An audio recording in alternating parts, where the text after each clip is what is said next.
அனைவருக்கும் வணக்கம். நான் சோதரர் தமிழரசன் பேசுகிறேன்.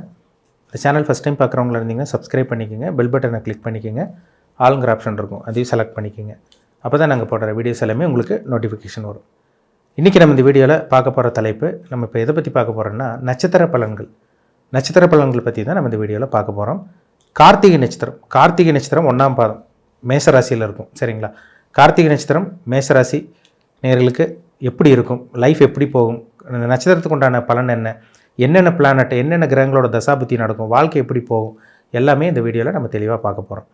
கார்த்திகை 1ஆம் பாதம் இது உடைப்பட்ட நட்சத்திரம். கார்த்திகை பார்த்திங்கன்னா மேசராசிக்கு வரும், ரிஷபராசிக்கு வரும். இப்போ நம்ம கார்த்திகை நட்சத்திரம் 1ஆம் பாதம் மேசராசி நேயர்களுக்கு எப்படி இருக்குன்னு பார்க்கலாம். பொதுவாகவே மேசராசி நேயர்கள் கார்த்திகை நட்சத்திரக்காரங்க பாருங்கள் ஃபயர் மாதிரி இருப்பாங்க. கார்த்திகைங்கிறது சூரியனுடைய நட்சத்திரம், மேஷங்கிறது செவ்வாயோடைய ராசி. சரிங்களா? ராசி அதிபதி செவ்வாய். அப்போ ஃபயர் மாதிரி இருப்பாங்க, உஷ்ண தேகம் கொண்டவங்களாக இருப்பாங்க, உடம்பு ஹீட் பாடியாக இருக்கும், பிடிவாதக்காரங்களா, முன்கோவக்காரங்களா, கோவக்காரங்களா, டக்குன்னு உங்களுக்கு கோவம் வரும். ஆனால் அன்பு பாசத்துக்கு கட்டுப்பட்டவங்களாக இருப்பாங்க. இறக்க குணமும் உங்களுக்கு அதிகமாக இருக்கும். எதாக இருந்தாலும் நம்ம தான் இருக்கும், நம்பர் 1ஆக இருக்கணும், தலைமை தாங்குகிற பதவி, அந்த தலைமை பண்பு கொண்டவங்களாக தான் இருப்பாங்க இந்த கார்த்திகை நட்சத்திரக்காரங்க. ஒரு ஃபயர் மாதிரின்னு சொல்லலாம். சரிங்களா?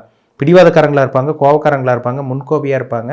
ஆனால் அந்த இறக்கமும் அன்பு பாசமும் உங்கள்கிட்ட அதிகமாகவே இருக்கும். இறக்க குணம் அதிகமாக இருக்குங்க. இல்லாதவங்களுக்கு கொடுத்து உதவி செய்கிறவங்க இதில் பார்த்தீங்கன்னா கார்த்திகை நட்சத்திரக்காரங்களும் ஒன்று நல்ல குணமாக அவங்ககிட்ட இருக்கும். ஆனால் தேவையில்லாமல் கோவப்படுவாங்க. எப்போ கோவப்படுறாங்க, எப்போ அவங்க சாந்தமாக அமைதியாவாங்கன்னு அவங்களுக்கே தெரியாமல் போகும். ஏன்னா மேஷங்கிறது நெருப்பு ராசி, கார்த்திகைங்கிறது பார்த்திங்கன்னா சூரியனோட நட்சத்திரம். அப்போ அவங்க அப்படி தான் இருப்பாங்க. சரிங்களா? எதுலேயும் தலைமை தாங்கக்கூடிய அந்த பண்பு உங்களுக்கு இருக்கும், நம்பர் 1ஆக இருக்கும்னு நினைப்பாங்க. அதே மாதிரி பார்த்திங்கன்னா நினச்ச காரியத்தை உடனே சாதிக்கணும்னு நினைப்பாங்க கார்த்திகை நட்சத்திரக்காரங்க. கார்த்திகை நட்சத்திரம் 1ஆம் பாதத்தில் பிறந்தவங்களுக்கு பிறக்கும் போது சூரிய தசை 6 வருஷம், சூரிய தசை 6 வருஷம் வந்துடும் உங்களுக்கு. 5-6 வருஷம் பக்கம் வந்துடும். ஆரம்ப பகுதியில் பிறந்தவங்களுக்கு கண்டிப்பாக உங்களுக்கு 5-6 வருஷமெல்லாம் வந்துடும் உங்களுக்கு. சரிங்களா? ரெண்டாவது பார்த்திங்கன்னா சந்திர தசை 10 வருஷம், ரொம்ப முக்கியமான தசைங்க. சந்திரன் நல்ல அமைப்பில் இருந்துச்சுன்னா சின்ன வயசுலேயே பார்த்திங்கன்னா அவங்க அம்மாவோட பாசம், தாய் பாசம் கிடைக்கிது. சந்திர தசை நல்லா இருக்கிறவங்களுக்கு சின்ன வயசுலேயே பார்த்திங்கன்னா குருவோட சேர்ந்து சுக்கிரனோட தொடர்பு, சந்திரன் கெட்டு போகாமல் பாவகிரகத்தோடு சேராமல் இருந்துச்சுன்னா சந்திர தசை நல்லா இருக்குங்க. சின்ன வயசுலேயே தாய் பாசம் கிடச்சிருது. அதேமாதிரி பார்த்திங்கன்னா நல்ல ஒரு ஆரோக்கியமான வாழ்க்கையை அவங்க வாழ்கிறாங்க. ஏன்னா உடல்காரகன் தான் சந்திரன், மனோகாரகன் சந்திரன்.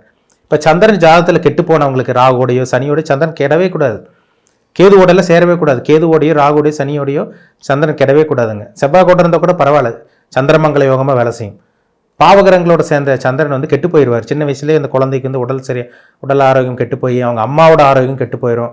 சின்ன வயசில் பார்த்திங்கன்னா தாய்ப்பாசம் ஒரு சில பேர்த்து கிடைக்காம போயிடுது.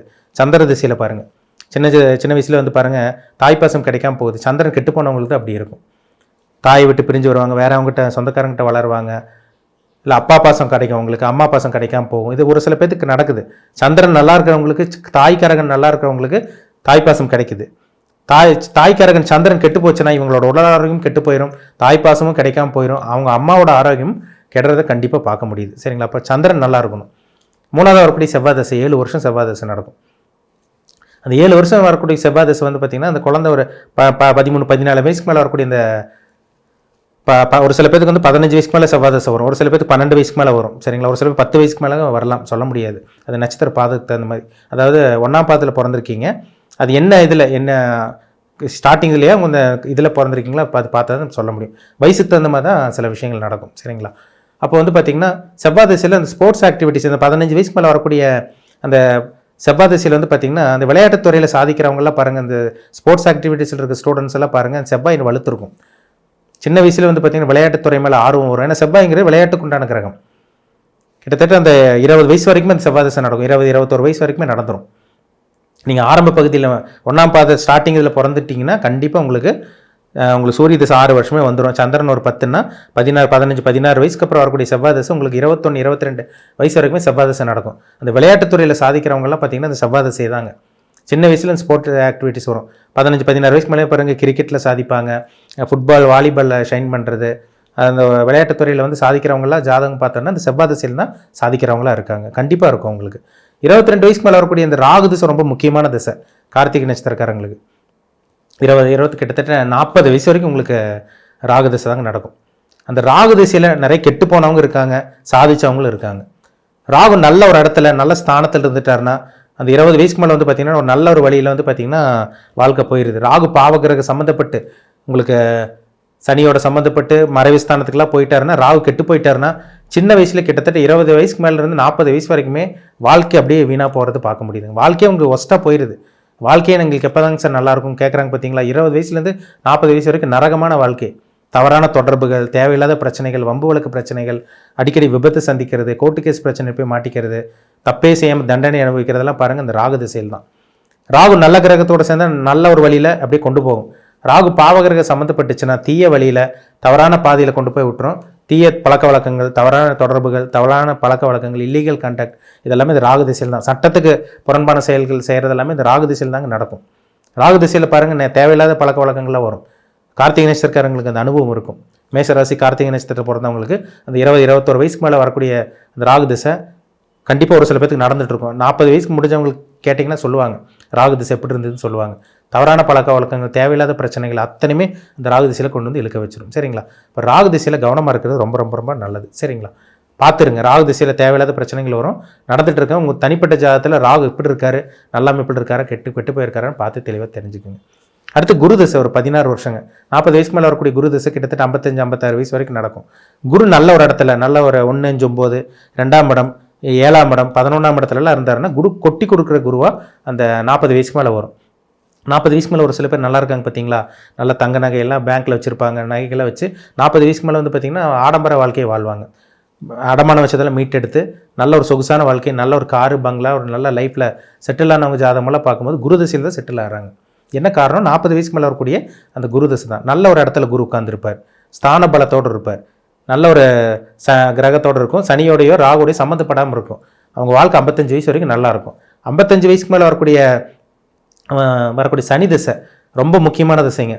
ஏன்னா சனிங்கிறது ஆயுளுக்கு உண்டான கிரகம், கர்மகாரகன்னு சொல்லுவாங்க சனி. அப்போ 55ன்னா உங்களுக்கு 55ன்னா 65, 75 வயசு வரைக்கும், சரிங்களா? 74, 75 வயசு வரைக்குமே சனி திசை நடந்துடும். அப்போ அந்த சனி வந்து 19 வருஷம் திசையை நடத்துவார். சனி நல்ல ஒரு இடத்துல இருக்கணும். 3, 6, 10, 11ஆம் இடத்துல இருந்தால் சனி யோகத்தை செய்வார். சனி எங்கே இருந்தாலும் சரிங்க, ஆனால் சனி சுபகிரக சம்மந்தப்பட்டிருணும். பாவகிரக சம்மந்தப்பட்டால் சனி திசை ஒன்றுமே பண்ணாது, வாழ்க்கையை முடிச்சு விட்டுரும். இதே சிம்ம லக்னக்காரங்களுக்கு, கடக லக்னக்காரங்களுக்கு சனி பாவகிரக சம்மந்தப்பட்டுச்சுன்னா 19 வருஷம் வாழ்க்கை வீணாக போகும். உங்களுக்கு 19 வருஷம் வாழ்க்கை ஒஸ்ட்டாக போயிடும். வாழ்க்கையே கேள்விக்குறியாக போயிடுது அவங்களுக்கு 55 வயசுக்கு மேலே வரக்கூடிய சனி திசை. ஏன்னா ஆயில் கொடுக்குற கிரகம் அதுதான். ஒரு சில பேர் பாருங்கள் 55 வயசுக்கு மேலே முழங்கால் பிரச்சனை, மூட்டு பிரச்சனை, நடக்க முடியாமல் போகிறாங்க பார்த்தீங்களா? அந்த சனி திசையில் தான். சனி திசையில் செட்டில் ஆனவங்களும் இருக்காங்க. அப்போ சுய ஜாதகத்தில் சனி நல்லா இருக்கணும், குரு நல்லா இருக்கணும். ஏன்னா பெரிய பெரிய திசைகளாக வரும் உங்களுக்கு. ராகு திசை, குரு திசை, சனி திசை எல்லாம் பெரிய பெரிய மகா திசைகளாக வரும். அப்போ என்ன அமைப்பில் இருக்குது, என்ன கர்மாவில் பிறந்திருக்கீங்க, நல்ல கர்மாவா கெட்ட கர்மாவா? உங்கள் தனிப்பட்ட ஜாதகத்தில் சனி என்ன அமைப்பில் இருக்கார்? 6ஆம் இடம் சம்மந்தப்பட்டிருக்கா, 3ஆம் இடத்துல இருக்காரா, 8ஆம் இடத்துல இருக்காரா? 8ல் சனி இருந்து பாவகிரகம் இருந்தால் ஆயில கெடுக்கும், 12ல் இருந்து தூக்கத்தை கெடுக்கும். அது மாதிரி நிறைய சனி திசையை பற்றி நிறைய சொல்லிட்டு போயிட்டே இருக்கலாங்க. நிறைய விஷயங்கள் இருக்குது. அப்போ தனிப்பட்ட ஜாதகத்தில் சனி எப்படி இருக்காரு, குரு எப்படி இருக்காரு, ராகு எப்படி இருக்காரு, உங்கள் வயசு என்ன, இதெல்லாமே தெளிவாக பார்த்து தெரிஞ்சுக்கோங்க. உங்களுக்கு ஒரு ஐடியா கிடச்சிரும் என்ன பண்ணலாம், என்ன பண்ணக்கூடாது. உங்களுக்கு பாசிட்டிவான காலகட்டம், சாதகமான காலகட்டம், பாதகமான காலகட்டம் எப்போ வரும், எல்லாமே உங்களால் தெளிவாக பார்த்து தெரிஞ்சுக்க முடியும். தனிப்பட்ட ஜாதகம் பாருங்கள், ரொம்ப ரொம்ப முக்கியம். மீண்டும் அடுத்த பதிவில் சந்திக்கும் வரை உங்களிடமிருந்து விடைபெறுவது உங்கள் ஜோதிடர் தமிழரசன். இந்த சேனல் பிடிச்சிருந்தா உங்கள் நண்பருக்கு, உறவினருக்கும் ஷேர் பண்ணுங்கள், லைக் பண்ணுங்கள், சப்ஸ்கிரைப் பண்ணுங்கள், பெல் பட்டனை கிளிக் பண்ணிக்கோங்க, ஆளுங்கிற ஆப்ஷன் இருக்கும், அதையும் செலக்ட் பண்ணிக்கோங்க. அப்போ தான் நாங்கள் போடுற பதிவுகள் எல்லாமே உங்களை வந்து சேரும். நன்றி, வணக்கம்.